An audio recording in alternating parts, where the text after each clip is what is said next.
It'll be 1 to go this time by. Coming to the green, buddy, coming to the green. Let's go get him. Go, go, go, Dick, Dick, Dick, go, go, go, go. Get your motor running. Head out on the highway.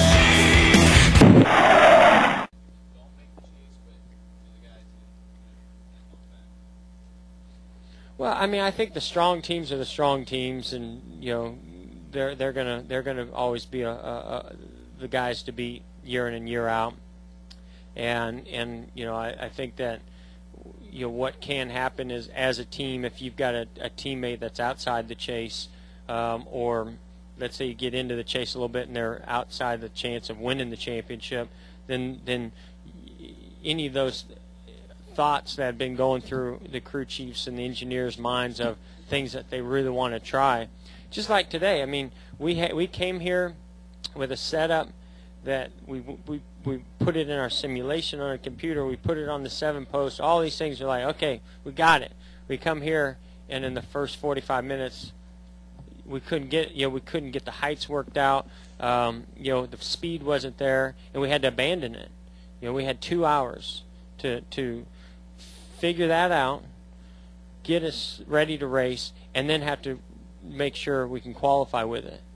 You know, and if you are trying to make the chase or trying to win a championship, you can't afford to do that. You know, and that's the advantage. If you're outside of it, you can spend this whole 2 hours working on something if you want, and then take it into the race and play with it for the whole race. You really, in some ways, have nothing to lose, unless it's a sponsor situation where you've got a sponsor that's bearing down on you, you know, or you're in the final year of the contract, need to renegotiate, whatever. Then you better get out there and shine, you know, and that. So all those factors play into it. Good time for a couple more. Go ahead. Jeff, at the risk of being overly simplistic and realizing that all sports writers know just enough to be dangerous, it seems, isn't it true that if you're having a season like you did in '98, or like you did last year, when after 24 races you were 507 points ahead of Jimmy Johnson, it's a lot harder to win the championship under this format. But if you don't have any wins, or if you're Clint Boyer, it's easier to win the championship. Right. Because, so I mean, as far as whether it's hard to win, it depends on where you are, because many people, the reason it's harder for the guy at the top is many more people are thrown into the mix. Here's what I'll say. I think it's harder to win it, but I think more people have opportunity to win it, which is, I think, what you were saying. And that's what I've always felt like the chase, you know, the excitement about the chase is that, you know, if you're not having a great year, you know, let's say your first half of your year is not very good, but you really start to get into your rhythm in the second half, then the chase is phenomenal for you because you know, now you've got the opportunity to win the championship, where in the past you would have never had the opportunity. You were you know, gone. You were too far behind, and that's it. You know, there's certainly plenty of pluses with the chase.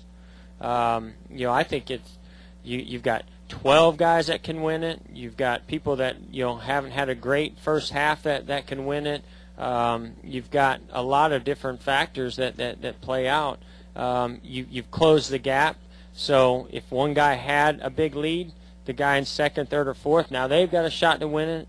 I mean, those are all big pluses of the chase, and why I support the chase, even though, you know, I won my championships under the old format, and I don't know, maybe woulda, coulda, shoulda had a couple more if we were still under the old format, but I still am a big supporter of it because I think it's the best show for the fans.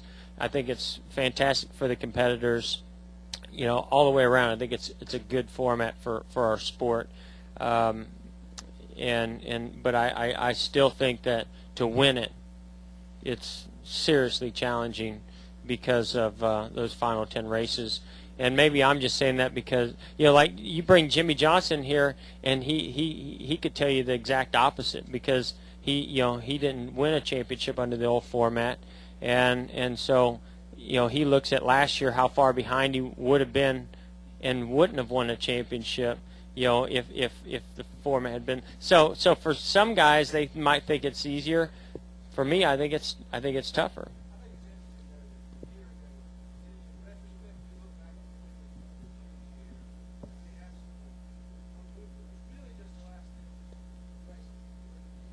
You're taking the words right out of my mouth. I had a great season.